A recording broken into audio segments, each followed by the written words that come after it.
Hi there, I'm Rebecca and a really warm welcome back to my channel, PumpkinBecki. In this week's video, we're going to be going back to looking at one of my favourite all-time plants, the humble Sempervivum. Let's get started.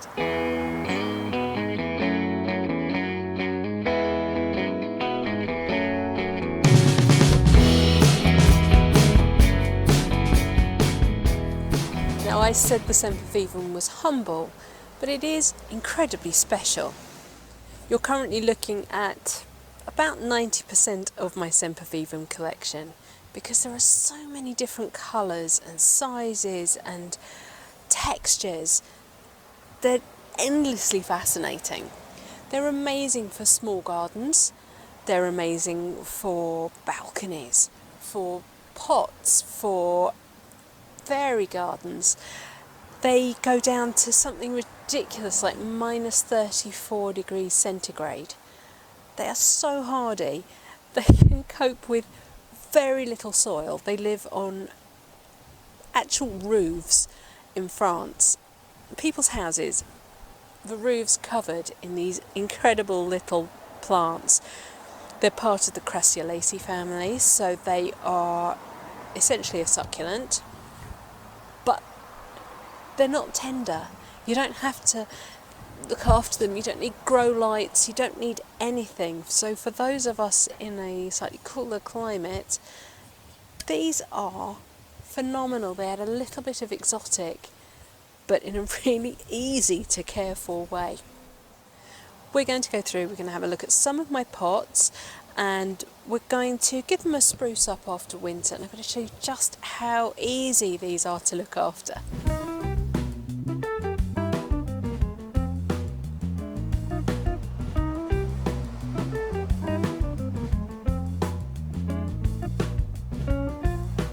Some of my Sempervivum are kept in individual bowls of their named variety. This is Sempervivum Reuben. It's such a stunning deep burgundy colour. But we can see that, winter has taken its toll. Maybe the blackbirds have tried to pull up this one. So we're going to look at how to get these looking nice again. This is one of my favourite containers. Containers. It's actually an engineering brick, and my mother planted this up and put it at the top of her garden. Now, my mother passed away 20 years ago. These won't be the same Sempervivums that she planted. They'll be babies or great-great-great-grandchildren of the ones that she planted in this brick. It's one of the few things I managed to get from her garden, and I will treasure it. The fluffy ones that I've got tend to be a much brighter green, but this one keeps this beautiful steely grey with purple. So here's my little planter of Sempervivum Reuben, and as I say, you can see that it's sort of looking a little bit Everything is also incredibly dry because we've had just no rain at all, and I've had to resort to watering things because everything's looking desperate. We're only at the end of April and the water butts are nearly empty, which is diabolically scary. This little one, you can see, is completely loose from the soil. The soil is very gritty, much more grit than compost, and it's a very basic potting soil. Sempervivum don't need lots of feeding to look their best. In fact, they get their best colours when they grow slowly. So there's a few things to notice on this Reuben. We've got lots of roots. We've got a little stalk, which is probably where it came from, its mother plant. And we've got lots of dried leaves. This plant needs very little of this to grow. So what I'm actually going to do is pull off most of the root, and I'm going to remove all these dead leaves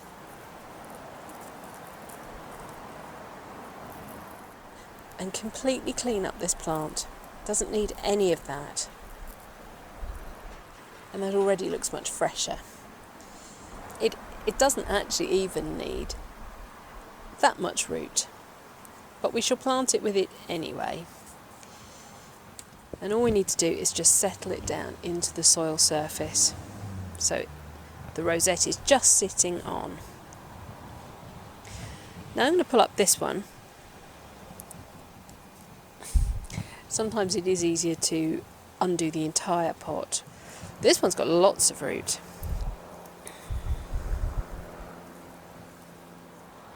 You don't have to reduce the root mass, but you don't have to keep it all either. Now with this one, you will notice that the leaves nearest the crown are all curving upwards, but it's also got some which are bearing downwards towards the soil and covering the stem, and behind those are some dead and dying leaves. You can, if you want to, remove all of these downward pointing ones to really make that nestle down into the soil, or you could just carefully lift them up a little bit so that you can safely remove the dry dead leaves. There's no reason for these plants to keep these dead leaves. All it will do is encourage slugs, and actually Sempervivum are fantastically resistant to slug damage, so again that makes them really low maintenance. So I've cleaned that up basically, but if you wanted to go a bit further, you could continue to remove some of these living leaves just to flatten the bottom a little bit. You can't do leaf cuttings from these like you can with other succulents. They don't work. I have tried. But these propagate so easily by themselves. You really don't need to help them along. You can see that the roots are very fleshy, very thick, and the stem that you expose as you remove dead leaves will also have that, and it will sort of start to extend a little bit and push the whole rosette up. Now you can leave it sitting a little more proud of the soil surface if you really want to, or just like we're going to, you can nestle it right up to that soil. Let's get back to an empty pot. So I'm just going to make a little divot for this one and sit it so that the rosette is sitting just touching the soil surface. It doesn't even matter if you get roots coming up out of the soil. This little beastie won't mind that at all. Here's that larger, fleshier one that I just cleaned up. Again, you don't actually need all of this root. If it's going to cause you issues with planting, you can literally just between thumb and forefinger pinch those off.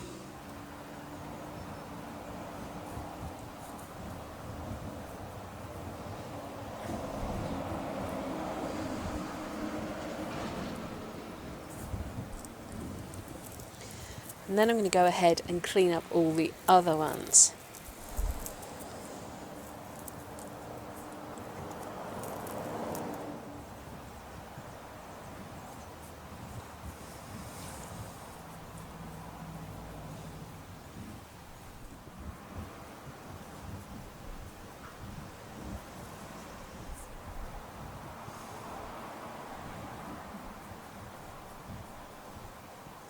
This is probably one of last year's chicks.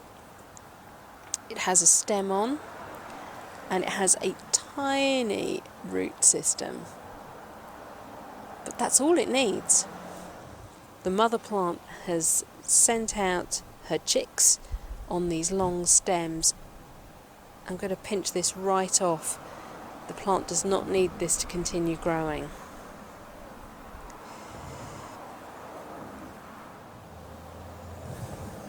Even this minute one will survive with no root at all.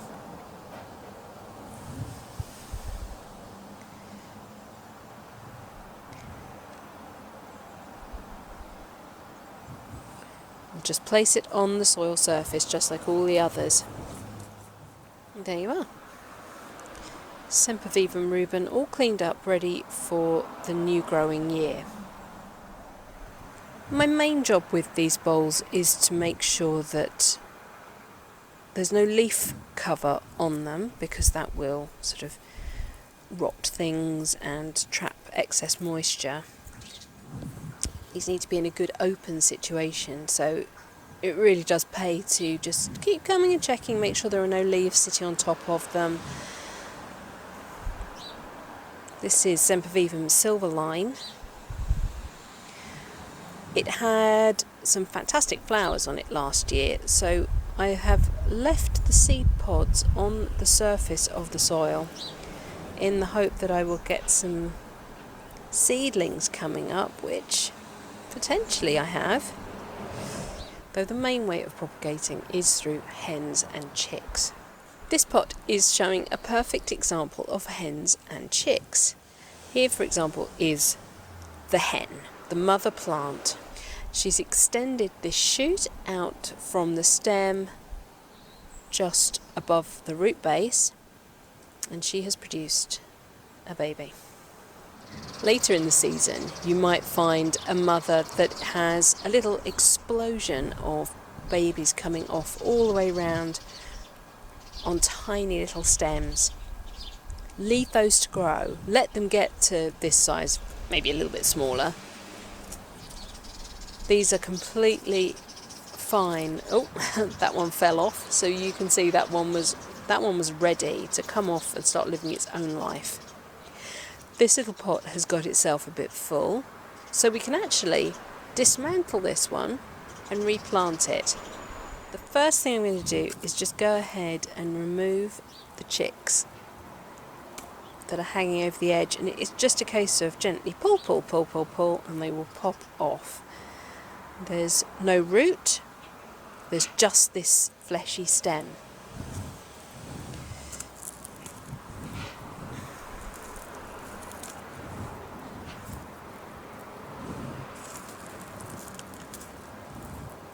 Hopefully you can see that this is a mixed variety planter, so I've got at least 3 different sorts in here, and they've all sort of intermingled.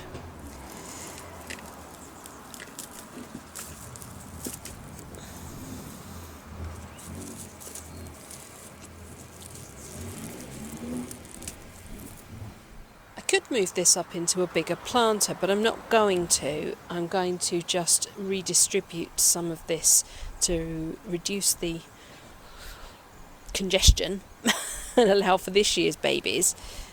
What I'm actually going to do, speed this up a little bit. I'm going to remove all the drainage.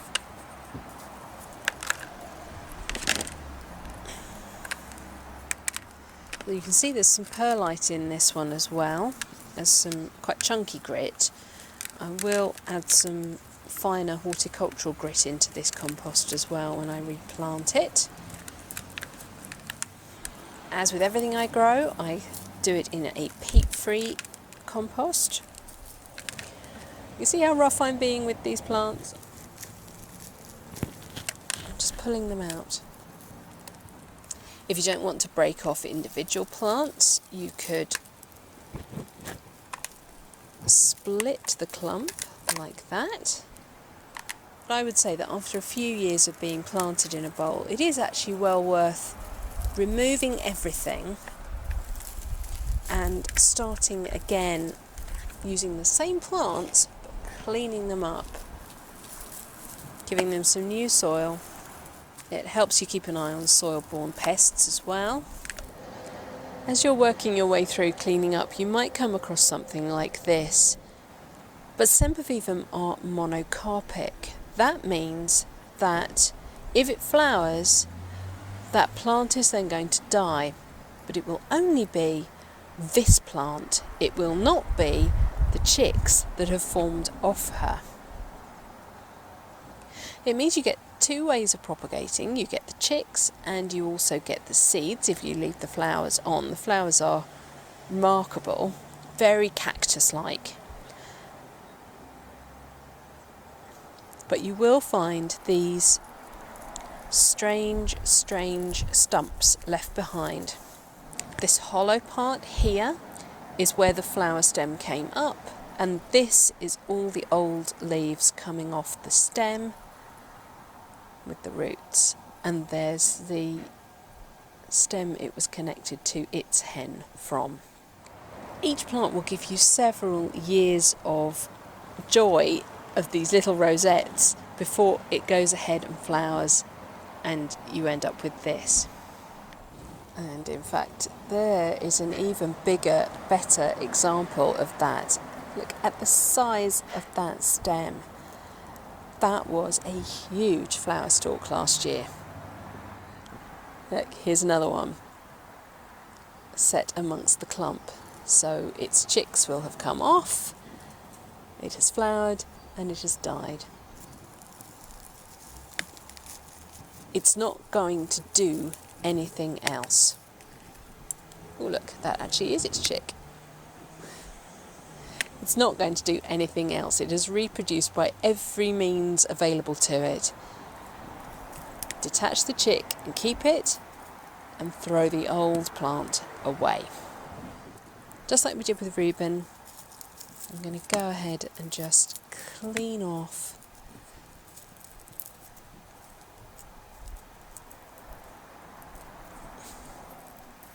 all of those dead leaves. And you can go as far as you like, removing pointing down ones. Won't hurt the plant at all. You can happily pinch off that stalk and replant that. And I'm going to go through and do that to all of these that are in this big messy pile here.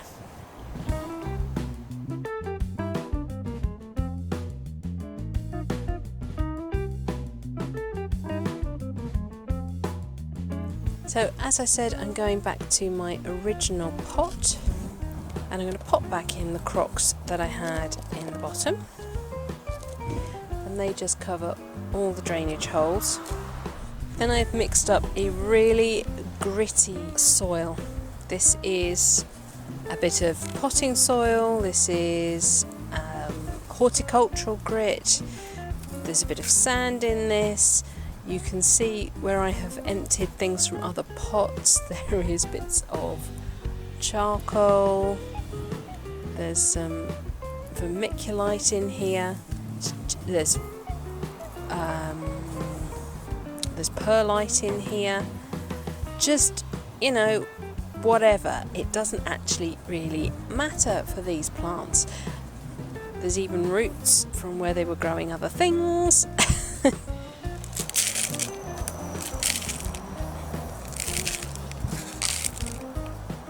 You can see how light it is.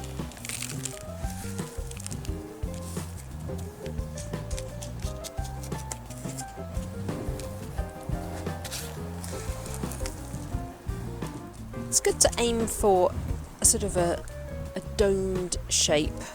So try and dome the soil up in the centre.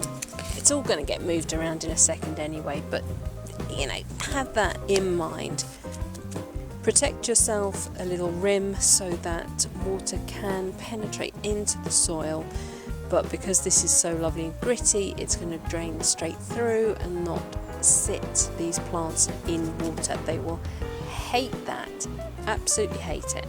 Probably the longest process of this is actually cleaning up the plants ready to use again. But it's good to do it properly and make sure everything is happy and healthy.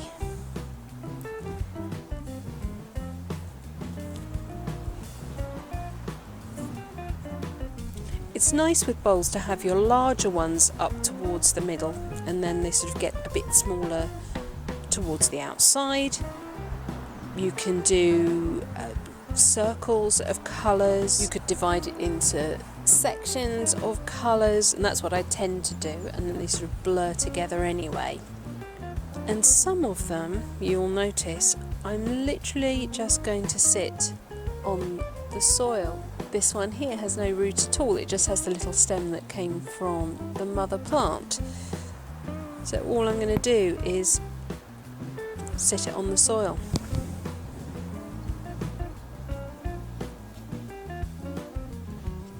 And don't worry that these have been out of soil for an hour or so now. They don't mind. And maybe pulling these up and cutting their roots off and pulling off all their leaves seems a bit cruel or a bit, I don't know, counterintuitive, but what you're actually doing is making a healthier living space for these plants. You're propagating them and you're giving them space, air, light, water to grow healthily, whereas in a congested pot with old roots, old leaves, you're actually not providing them a good place to live. So don't look at it as a cruel thing to do to them. You are actually helping them and allowing them to have a really brilliant growing season. If you get compost or anything in the leaves, you can flick it with a little brush, or as I have done before, pull the plant off, turn it upside down and just sort of flick your hand, and that will make anything fall out of there. And when you're pulling the leaves, the dead leaves off, just be mindful that there might be some chicks starting to grow.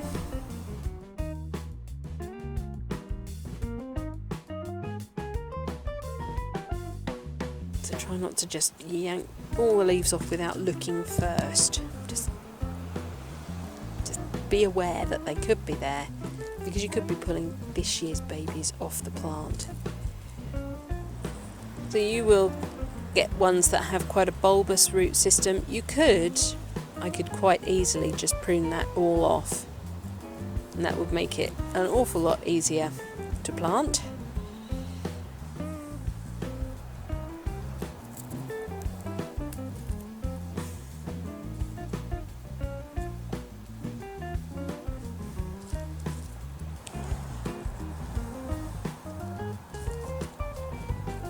You can do short-term arrangements with Sempervivum just like you can with succulents, and then just pull them up and do something else with them.